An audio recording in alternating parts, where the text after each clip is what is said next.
नहीं है, वो एक लेई के समान है, आटा के समान है, गोला।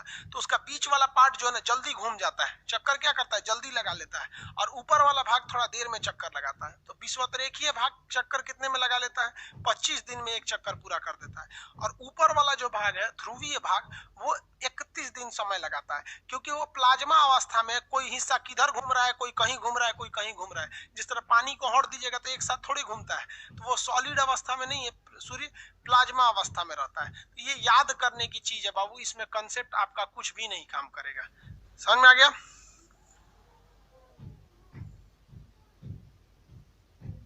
किसी को कोई दिक्कत है? आगे बढ़ जाए। सन बहुत बड़ा पार्ट हो जाता है बाबू। अब सोलर सिस्टम देखते हैं। सन बता दिए ना। सोलर सिस्टम किसे कहते हैं? सूरज के आसपास के जितने ग्रह उपग्रह हैं उनको क्या कहा जाता है? सोलर सिस्टम कहा जाता है।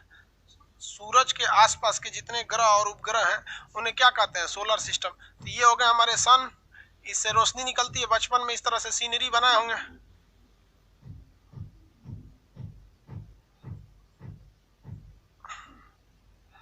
इस टाइप की सीनरी बनाए थे ना। ले आई, क्या हो गया जी? ये क्या नीला रंग का कैसे आ गया? कुछ दबाएं तो नीला हो गया। ये हो गया सूर्य। सूर्य के बारे में बता दिए। सूरज क्या है? एक तारा है। अब ग्रहों के बारे में कहते हैं, ग्रह किसे कहा जाता है? तो देखिए, ग्रह उसे कहते हैं जिसके पास अपना कोई हीट यानी अपनी कोई उष्मा और अपना कोई लाइट नहीं होता है। तो वैसा टेरेस्ट्रियल बॉडी, वैसा पिंड जिसके पास अपना ना कोई हीट है। देखिए, सूरज के लिए 3 चीजें, ये ग्रह की परिभाषा बता रहे हैं। ग्रह को इंग्लिश में क्या कहते हैं? प्लैनेट। इनके पास अपनी कोई हीट नहीं होती है, अपनी कोई लाइट नहीं होती है, दोनों नहीं होता है। तो भाई जिस मार्कर से हम लिख रहे हैं इसके पास भी कोई हीट नहीं है और ना इसके पास कोई लाइट है। तो मेरा मार्कर वो ग्रह हो गया। नहीं हो जाएगा? एक तो और कोई ना कोई परिभाषा रखिएगा ना जिसपे ये नहीं तो ये ग्रह हो जाएगा। कि देखो भाई, ये जो थरिया कटोरा है, इसके पास भी ना अपना लाइट है ना अपना कोई प्रकृति हीट है इसके पास। तो ना ये हीट दे रहा है ना ये लाइट दे रहा है, तो इसको भी ग्रह मान दे। थरिया कटोरा सब ग्रह हो जाए, ऐसा नहीं है भाई। देखिए, और दूसरा क्या है कि ये किसी न किसी तारा का चक्कर लगाएगा। तारा का क्या करेगा? चक्कर लगाएगा। सूरज भी क्या है? एक तारा है। सूरज क्या है? एक तारा है, हमारा सबसे निकटतम तारा है। तो ये चक्कर लगाएंगे। तो मेरा मार्कर ग्रह है। देखिए, पहला दूसरा से तो लग रहा था ग्रह है, क्योंकि हीट भी नहीं है, लाइट भी नहीं है, लेकिन ये किसी तारे का चक्कर नहीं लगाता। चुपचाप छोड़ दीजिए, चक्कर नहीं लगा रहा। तो वैसे आकाशीय पिंड जो 3 नियमों का पालन करते हैं, हम उसे ग्रह बोल सकते हैं। जिनके पास अपना अपना क्या हो, हीट हो, ना हीट हो, न लाइट हो, न तारे और तारे का क्या करे? चक्कर लगाए। यहाँ तारा से मतलब किस चीज से? सन से। तारा ब्रैकेट में क्या लिख देते हैं? सूर्य लिख दे। एक और शर्त है, का चक्कर लगा रहा, चक्कर लगा रहा, क्या चक्कर लगा। दूसरा शर्त, आकार में बड़ा हो। आकार क्या होना चाहिए? बड़ा होना चाहिए। बड़ा किससे बड़ा होना चाहिए ये आगे बताएंगे। एक होता, जैसे हम कहते हैं बड़ा होना चाहिए, तो भाई कितना बड़ा होना चाहिए? अगर मान लीजिए हमसे कहिएगा हम बड़े हैं, लेकिन हमारे बगल में खली को लग दीजिए तो छोटे हो जाएंगे हम। तो आकार भी क्या होना चाहिए? बड़ा होना चाहिए। एक दूसरे में किसी के पाथ यानी ऑर्बिट को काटना नहीं चाहिए। ऑर्बिट मतलब समझते हैं? अरे ऑर्बिट हिंदी में कहते हैं कक्षा। किसी दूसरे की कक्षा को न काटे। मतलब ये नहीं कि जिस रास्ते पे कोई दूसरा घूम रहा है उसी में वो भी घूमने लगे, कटा जाएगा। तो ये बेसिकली ये 3 चीजें हैं। प्लूटो को क्यों निकाल दिया गया? साइज में छोटा था, आकार बड़ा होना चाहिए। और दूसरे की कक्षा को, नेपच्यून की कक्षा को काट दे रहा था, भगा दिया गया, भाग तुम ग्रह नहीं है। तो अभी भी वही है, आगे समझाएंगे ग्रह नहीं है तो गया कहाँ पे। तो ये कई नियम है, लेकिन आपको यही जरूरी है, हीट नहीं है, लाइट नहीं है। अब वो हीट और लाइट के लिए किस पर डिपेंडेंट है? तारा पर। अब आप बताइए ना, वो तारवा का चक्कर क्यों लगा रहा है? क्योंकि तारा उसी के कहते हैं जिसके पास अपनी हीट होती है और अपना लाइट होता है। अब ये चक्कर इसीलिए लगा रहा है उस तारे का, ताकि उसको हीट और लाइट मिल जाए। आप किसी का चक्कर क्यों लगाते हैं? कुछ ना कुछ जरूरत रहता है, तभी ना किसी का पीछा करते हैं, चक्कर लगाते हैं। तो वही काम करता है ग्रह। तो ग्रहों की संख्या पहले 9 थी, अभी ग्रहों की संख्या 8 हो गई है। प्लूटो को निकाल दिया गया क्योंकि छोटे थे। तो कई ग्रह हैं जो इलिप्टिकल पाथ पर घूमते हैं। तो हम यहाँ ग्रहों को बताना चालू करते हैं। सबसे पहला जो प्लेनेट आता है उसे हम लोग कहते हैं बुध। सबसे पहला जो आता है उसे क्या कहते हैं? बुध। बुध को क्या कहा जाता है? मरकरी। उसके बाद आता है वीनस। मरकरी के बाद क्या आता है? वीनस। वीनस के बाद क्या आता है? अर्थ। अर्थ के बाद आपका आता है मार्स। अर्थ के बाद मार्स आता है। क्या आते हैं? सब मार्स आते हैं। किसी को कोई दिक्कत नहीं है? Mercury, Venus, Earth, Mars. Mercury, Venus, अर्थ और मार्स, ये प्लेनेट आते हैं सर। सबसे करीब में कौन है? मरकरी है। सबसे करीब में मरकरी यानी बुध है। उसके बाद कौन सा भैया? वीनस है। मरकरी के बाद वीनस है। वीनस के बाद हमारा नीला ग्रह का नाम है पृथ्वी है। और पृथ्वी के बाद भैया मंगल है। मंगल को क्या कहते हैं? लाल ग्रह कहते हैं। मंगल को लाल ग्रह कहते हैं। इसके बाद ना बहुत सारे टुकड़े फीके हैं सब। जो ब्लास्ट हुआ था, ये तो बिग बैंग का सिद्धांत यहाँ थोड़ी लगेगा। यहाँ तो दुई तारा का सिद्धांत लगेगा। दो तारा में से एगो ब्लैक होल बन गया था, एगो ब्लास्ट कर गया था। सूरज वहां था, तो जो ब्लास्ट किया था तो उसके कई टुकड़े यहाँ पर हैं। इन टुकड़ों को हम लोग क्षुद्र ग्रह कहते हैं, एस्टेरॉइड। इन टुकड़ों को क्या कहते हैं? एस्टेरॉइड, क्षुद्र ग्रह। क्या कहेंगे? क्षुद्र ग्रह।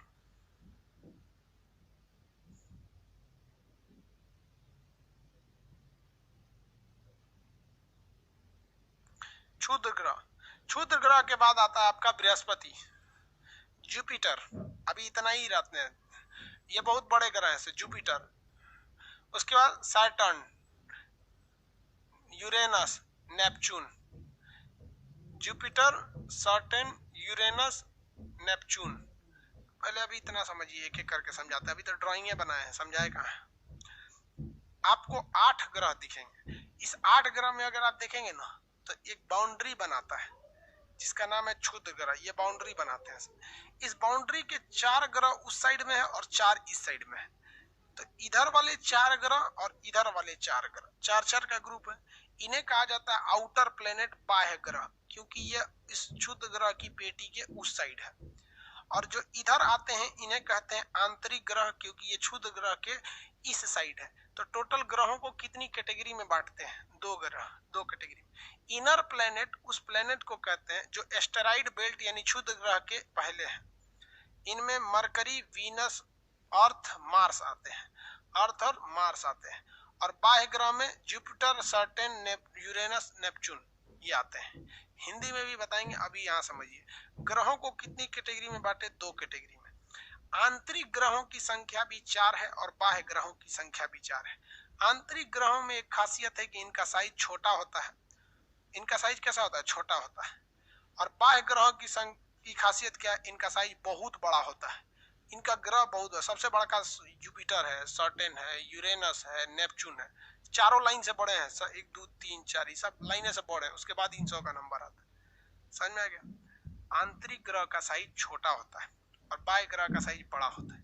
इनके पास सैटेलाइट बहुत कम होते हैं और इनके पास सैटेलाइट बहुत ज्यादा होते हैं। पहला अंतर समझ में आ रहा है? यहाँ पे धीरे धीरे अंतर समझिए। अब इसको हिंदी में याद करिए। इंग्लिश वाले कैसे याद रखते हैं? सीबीएसई बोर्ड वाला देखिए, सीबीएसई बोर्ड वालों के लिए एक ट्रिक है। ट्रिक क्या है यहाँ हम बता देते हैं। ट्रिक देखिए, माई वेरी एजुकेटेड मदर, हो गया। माई very educated mother just seen us 9 planet. पहले प्लेनेट कितने थे? 9 प्लेनेट थे। तो याद रखिए, एम से क्या होगा? Mercury, Venus, Earth, Mars, Jupiter, Saturn, Uranus, Neptune. हम लोग जब पढ़े थे, हम लोग जब छोटे थे तो उस समय प्लूटो को भी ग्रह कहते थे। तो प्लेनेट से याद रखे थे प्लूटो। हम लोग यहाँ पी लिखते थे, पी फॉर प्लूटो। लेकिन अब हम लोग जब जवान थे लोग ना, तो उस समय जो प्लूटो था वो ग्रह था। अभी हम लोग बुढ़ा गए, लोग वो चल गया, बेचारा प्लूटो। तो शॉर्टकट ये है बच्चों सीबीएसई बोर्ड वालों के लिए। My very educated mother just seen us 9 planet. तो Mercury, Venus, Earth, Mars, Jupiter, Saturn, Uranus, Neptune. अब हम लोग एक एक करके पढ़ते हैं, सब याद हो जाएगा। सबसे पहला ग्रह जो आता है बुध आता है। क्या कौन सा ग्रह आता है? बुध ग्रह। बुध ग्रह सबसे नियरेस्ट प्लेनेट है। सबसे नियरेस्ट प्लेनेट का नाम क्या है? बुध ग्रह है। सबसे निकटतम तारा है और ग्रह है, और सबसे छोटा भी है। सबसे क्या है? छोटा है। सबसे छोटा ग्रह यही है। आप में से कितने लोग बता सकते हैं कि सबसे जल्दी सूरज का चक्कर कौन लगाएगा? इन सब में से सूरज का चक्कर सबसे जल्दी कौन लगाएगा?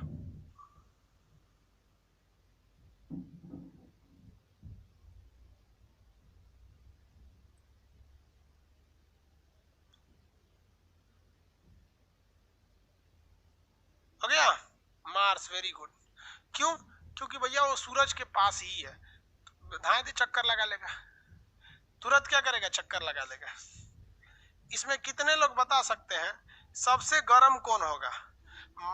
मरकरी गर्म होगा? मार्स नहीं, मरकरी।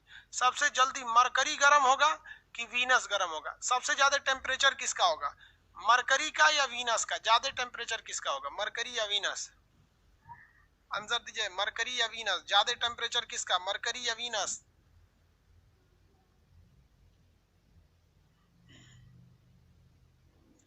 टेम्परेचर ज्यादा किसका होगा?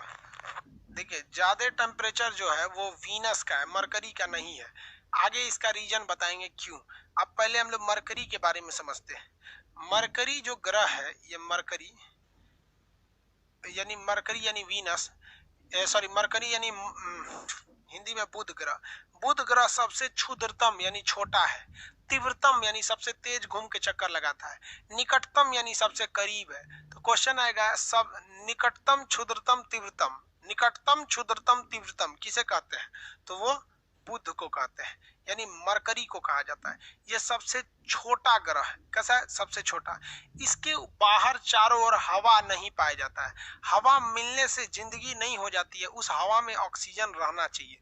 जैसे आपके आगे धुआं कर देंगे, लकड़ी उकड़ी जला देंगे, आप उसमें सांस ले पाएंगे? नहीं, क्योंकि उसमें कार्बन मोनोऑक्साइड गैस है, कार्बन डाइऑक्साइड गैस है, मीथेन गैस है, लेकिन ऑक्सीजन नहीं है। तो वायुमंडल कहने का सेंस, एटमॉस्फेयर कहने का सेंस हवा रहना चाहिए, कुछ भी रहे। जैसे हमारी वायुमंडल में कौन मारा ऑक्सीजन ज्यादा है? 21% है, बाकी तो नाइट्रोजन भरा हुआ है। तो हमको बाकी हवा आए कोई दिक्कत नहीं है, लेकिन ऑक्सीजन भी आना चाहिए। तो मरकरी ससुरा यहाँ पे ना ऑक्सीजन है ना कोनो दूसर गैस है, कोनो गैस नहीं है, सब यहाँ पर कोई गैस नहीं है यहाँ पर। जिस वजह से इसका जितनी भी गर्मी आती है, उस गर्मी का ज्यादातर हिस्सा यहाँ आ जाता है, और दिन में यह बहुत ज्यादा गर्म हो जाता है और रात में यह बहुत ज्यादा ठंडा हो जाता है। क्योंकि उस गर्मी को आने को तो आ जाती है, लेकिन लौट कर जब जाती है तो बाहर में हवा रहेगी या बादल रहेगा, तब न उस गर्मी को लौट कर जाने नहीं देगा।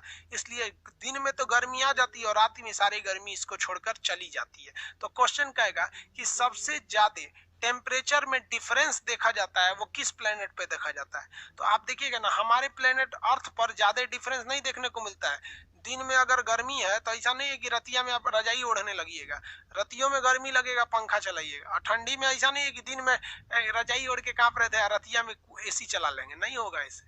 हम लोग के यहाँ टेम्परेचर में ज्यादा का डिफरेंस नहीं होता है दिन और रात में। दिन और रात के टेम्परेचर में 10 से 20 डिग्री के टेम्परेचर में अंतर आएगा। अगर मान लीजिए दिन में 40 डिग्री है तो रात में आपका 20 डिग्री हो जाएगा, ज्यादा अंतर नहीं आता है। लेकिन यहाँ पर बहुत ज्यादा अंतर आ जाता है। यहाँ पर दिन में टेम्परेचर हो जाता है 480 डिग्री सेल्सियस, ससुरा कहीं का, यहाँ आदमी खौल के मर जाएगा। और रात में यहाँ पर टेम्परेचर -120 डिग्री हो जाता है, ठंडा के मर जाएंगे। तो सबसे ज्यादा जो टेम्परेचर में डिफरेंस देखने को मिलता है वो मार्स पर देखने को मिलता है, यानी बुध ग्रह पर। यानी सर्वाधिक तापांतर वाला ग्रह कौन सा है? बुध ग्रह है। सबसे ज्यादा टेम्परेचर डिफरेंस इसी में देखने को मिलता है। इस वजह से यहाँ जिंदगी तो संभव ही नहीं है। जिन दिन के समय 480 डिग्री सेल्सियस जर के मर जाइएगा, रात में -120 वाला भुजा ठंडा के मर जाइएगा। इसी वजह से इसे सबसे ज्यादा गर्म ग्रह नहीं कहते, क्योंकि यह उष्मा तो लेता है, रात में गंवा देता है। समझ में आ गया? अब बात करते हैं वीनस की। वीनस के ग्रह पे हवा है, लेकिन वो हवा कार्बन डाइऑक्साइड की है, CO2 है, तो हम CO2 सांस थोड़े ना ले सकते हैं यार। हवा रहने का मतलब ये नहीं कि हम जिंदा रह जाएंगे। वायुमंडल तो हर एक ग्रह पर है, मतलब इस पे बहुत कम है, इस पे तो वायुमंडल नहीं है, बाकी सब पर वायुमंडल है, लेकिन उस वायुमंडल में ऑक्सीजन नहीं है, इस वजह से हम वहां नहीं जी पाते हैं। आगे देखिए, इसके पास CO2 की मात्रा बहुत ज्यादा है। CO2 कार्बन डाइऑक्साइड कहता है कि जितना गर्मी आना है आ जाओ, लेकिन हम तुम्हें वापस जाने नहीं देंगे। इसलिए यह सेकंड नंबर पर होने के बावजूद, सेकंड नंबर पर होने के बावजूद यह सबसे ज्यादा गर्म है, क्योंकि जितनी एनर्जी आती है ऊर्जा के रूप में, उस सारी ऊर्जा को यह सोख कर रख लेता है और जाने ही नहीं देता है। ऊर्जा को सोख के रख लेता है और जाने नहीं देता है, वापस जाने नहीं देता है। अब एक बात बताइए, कोई आदमी 100 रुपया कमा रहा है और 90 रुपया खर्चा कर दिया, जैसे बुध की तरह, खूब ज्यादा एनर्जी आया, सब बहवा दिया, तो 100 रुपया कमा रहा है, 90 रुपया उड़ा दिया, तो बचा कितना? 10 रुपया ना। अब मान लीजिए कोई आदमी है वीनस की तरह है, यानी शुक्र ग्रह की तरह, 50 रुपया कमा रहा है, अच्छा 50 का 50 बचा ले रहा है, तो अमीर यही ना हो जाएगा। तो ये सेकंड नंबर पे होने के बावजूद सबसे ज्यादा गर्म ग्रह किसे कहते हैं? वीनस को कहते हैं, क्योंकि वीनस के पास वायुमंडल है, लेकिन उस वायुमंडल में ऑक्सीजन नहीं है, इसलिए हम जिंदा नहीं रह सकते हैं, लेकिन उस वायुमंडल में CO2 की मात्रा है, जिस वजह से इसका टेम्परेचर बहुत ज्यादा बढ़ जाता है। क्वेश्चन आया था एक बार कि किस ग्रह को प्रेशर कुकर कहा जाता है, तो वीनस को प्रेशर कुकर कहा जाता है, क्योंकि गर्मी आ जाती है, निकल नहीं पाता है। कुकर में भी तो यही होता है, नीचे से गर्मी देते हैं, ऊपर से सीटी चाप दीजिए तो गर्मियां निकल ही नहीं पाता है, सीटी हटाएंगे तभी ना गर्मी निकलता है, तो यहाँ चाप देता है, तो इससे इस पे भी जिंदगी की कोई संभावना नहीं है। वहां से सूर्य गर्म होकर मरिएगा, फिर रात में ठंडा के मरिएगा, यानी दिन में उतरिएगा तब वो मरिएगा, रात में उतरिएगा तब वो मरिएगा। दिन में मरेंगे इस पे तो गर्मी से, रात में मरेंगे ठंडा से, लेकिन इस पे जैसे उतरेंगे भुजा जाएंगे। इसलिए बुध और शुक्र ग्रह पर जिंदगी की कोई संभावना नहीं है। ये हम लोग का गोला है, हम लोग का गोला ये पृथ्वी है। अब पृथ्वी के बगल में कौन सा ग्रह है? मंगल है, पृथ्वी के बगल में मंगल है। तो आपको 4 ग्रह याद होंगे। आंतरिक ग्रह पहले बताइए, आंतरिक ग्रहों की संख्या 4, आंतरिक ग्रह की संख्या 4 कौन कौन? बुध शुक्र पृथ्वी मंगल, बुध शुक्र पृथ्वी मंगल, 4 ग्रह बताइए आंतरिक ग्रह, बुध शुक्र पृथ्वी मंगल। और 4 बाह्य ग्रह बताइए, बृहस्पति शनि अरुण वरुण, बृहस्पति शनि अरुण वरुण, बृहस्पति शनि अरुण वरुण, याद रहेगा, बृहस्पति शनि अरुण वरुण। सबसे बड़ा इधर वाले बड़े होते हैं, इधर वाले छोटे होते हैं, इनके पास उपग्रह ज्यादा होता है, इनके पास उपग्रह कम होता है। किसी को कोई दिक्कत नहीं है। ग्रहों की संख्या वर्तमान में कितनी है? 8 ग्रहों की संख्या 8। सबसे गर्म ग्रह किसे कहा जाता है? सबसे ज्यादा गर्म ग्रह किसे कहते हैं? बृहस्पति शुक्र ग्रह को कहा जाता है। प्रेशर कुकर वाला ग्रह शुक्र ग्रह को कहा जाता है। अब बताइए, कोई भी चीज गर्म रहेगा तो चमकेगा कि नहीं चमकेगा? तो सबसे ज्यादा कौन चमकता है इसमें? शुक्र ग्रह चमकता है। तो शुक्र ग्रह क्या होता है? सबसे चमकीला ग्रह शुक्र ग्रह को कहा जाता है। शुक्र ग्रह को क्या कहते हैं? चमकीला ग्रह कहा जाता है। इसीलिए इसे पूरे सौर मंडल में सबसे सुंदर ग्रह माना गया है।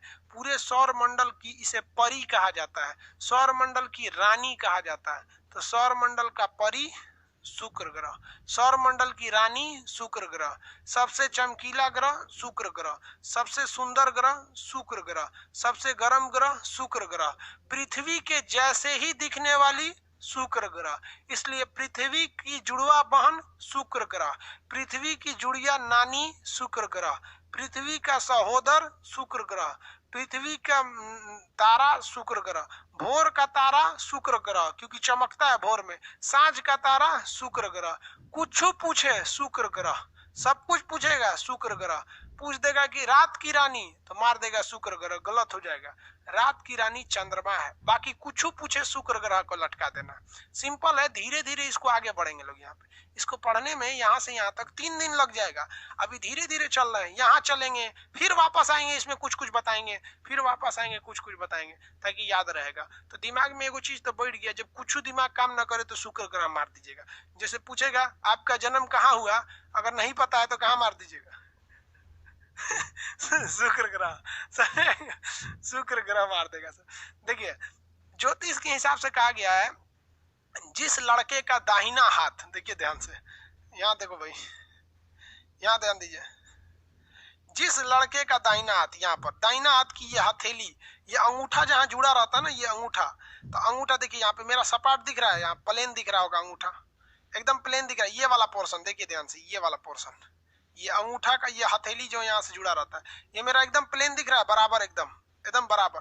लेकिन कुछ लोग का ये उठा हुआ रहता है, कुछ लोग की ये हाथ हथेली ऐसे उठी हुई रहती है। यहाँ पर अंगूठा जहाँ आके जुड़ा है ना, अंगूठा जहाँ आकर जुड़ा है, देखो भैया ये वाला पोर्शन, अंगूठा यहाँ आके जुड़ा है। किसी लोग में ये ना मांस यहाँ का उठा रहता है, ये मांस क्या रहता है, उठा रहता है।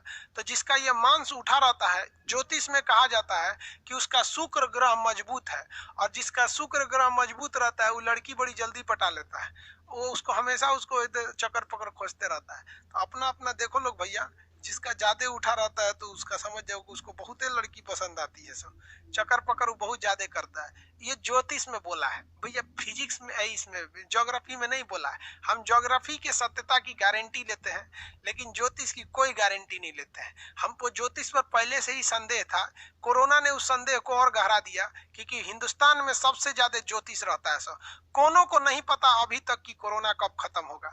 खुद ज्योतिष इंतजार कर रहा है, सब वैक्सीन कब आएगा, हम ज्योतिष का दुकान खोलेंगे। अभी बहुत ज्योतिष डरा हुआ है, दुकान नहीं खोल रहा है क्योंकि उसका भंडा फूट जाएगा। तो ज्योतिष अलग चीज होती है यार, मानना है माना, नहीं मानना है मत मानो यार। सब अपना अपना चेक कर रहा है, सब हमरा से पटतो की ना, अरे बकलोल कहीं का, नौकरी लो ना अपने से फंस जाएगी शुक्र ग्रह की बात। इसके बाद कौन सा है, पृथ्वी।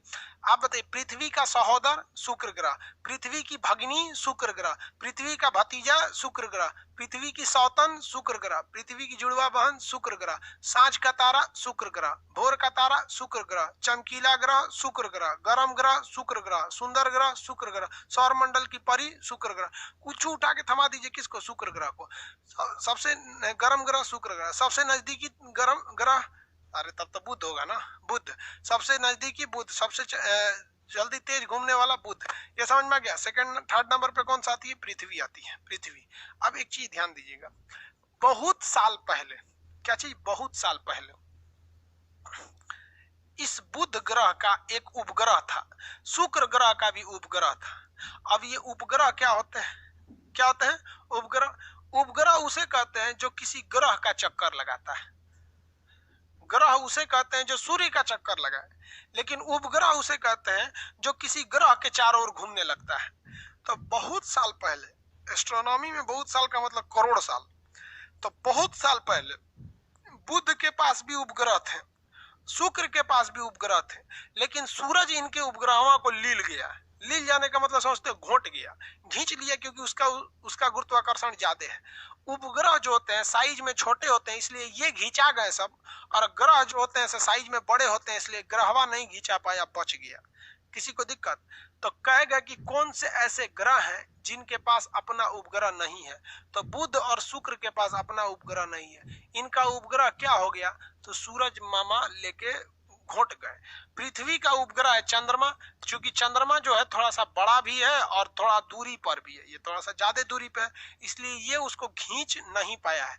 नहीं तो चंद्रमा को भी खींच लेता ना, तो रात में तो फुल टू क्या हो जाता, अंधेरा, और तब बहुत चीजें नहीं होती।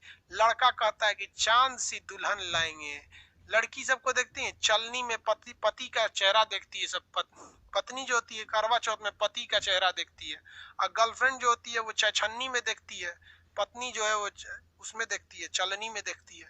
समझ में आ गया नहीं, तो सब चांद खत्म हो गया रहता, बवाले खत्म हो गया रहता। समझ में आ गया कि नहीं गया। और आपको पता है हिंदू धर्म का जो कैलेंडर है वो चंद्रमा पर आधारित है, मुस्लिम धर्म का जो कैलेंडर है वो चंद्रमा पर आधारित है। जो कैलेंडर चंद्रमा पर आधारित रहते हैं उन कैलेंडरों से उनका जो त्योहार होता है वो त्योहार आगे पीछे घसक जाता है। इसलिए हिंदू का त्योहार हमेशा आगे पीछे घसक जाएगा, कभी दिवाली महीने के शुरू में हो जाएगा, कभी लास्ट में हो जाएगा, कभी होली मार्च शुरुआते में हो जाएगा, कभी लास्ट में चल जाएगा। लेकिन जो त्योहार सूर्य पर आधारित होते हैं, जो कैलेंडर सूर्य पर आधारित होते हैं वो चेंज नहीं होते हैं। ईसाइयों का कैलेंडर ग्रिगोरियन कैलेंडर है, उसी के हिसाब से आज 30 अक्टूबर है।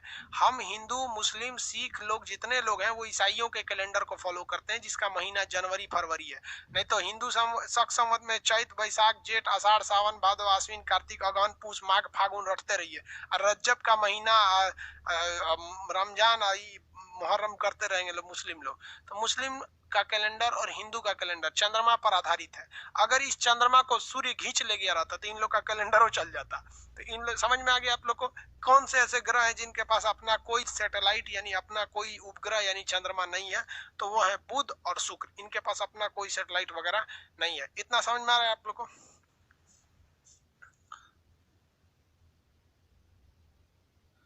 चलिए अब क्या कह रहे भाई, सोलर सिस्टम में रात दिन होता है? अरे बकलोलवा, सोलर सिस्टम में पूरा हैकरा में पूछ रहा है रात दिन होता है। हमको दुनिया से क्या मतलब, हम पृथ्वी पे बताएंगे ना रात दिन होता है, हर ग्रह पे रात दिन होता है, यहाँ भी होता है, यहाँ भी होता है, यहाँ पूरे सोलर सिस्टम पे रात दिन होता है, लेकिन दूसरे गोला पे कोई रहता नहीं है। आज के लिए इतना ही रहने देते हैं, नेक्स्ट क्लास में समझाएंगे, जब तक आप लोग इसको अच्छे से रिवाइज करते रहेंगे, ठीक है।